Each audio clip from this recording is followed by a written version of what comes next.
वह अपनी time machine में बैठ गया और डायल को प्राचीन रोम में जाने के लिए सेट किया। मशीन जोर की आवाज के साथ जमीन पर उतरी। जैसे ही मशीन खुली वह बाहर निकला और जैसे ही धूल चमकी उसे एहसास हुआ कि वह ठीक रोमन सेना के बीच में है। एक सैनिक ने उसका हाथ पकड़ लिया, लेकिन वह अपनी घड़ी छोड़कर उसकी पकड़ से छूटने में कामयाब रहा। जैसे ही एक भाला उसके सिर के पास से गुजरा वह वापस भागा। उसने वापसी के निर्देशांक देखे। मशीन चुपचाप जमीन पर उतरी। जैसे ही मशीन खुली उसे धूसर आसमान और सूखे पेड़ों के अलावा कुछ नहीं दिखाई दिया। उसके पीछे एक खंडहर शहर था। एक विशाल मूर्ति आधी राख में दबी हुई थी। यह एक सम्राट की थी जिसका एक हाथ जमीन से बाहर निकला हुआ था और कलाई पर एक घड़ी थी। उसकी घड़ी। आगे गली में उसने एक फटा हुआ बम का खोल देखा जिसकी एक तरफ उसकी घड़ी थी।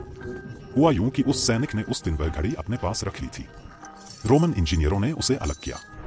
उन्होंने उसके गियर, उसकी अजीबोगरीब धातुओं, उसकी छिपी हुई शक्ति का अध्ययन किया। उन्होंने बैटरी तोड़ दी।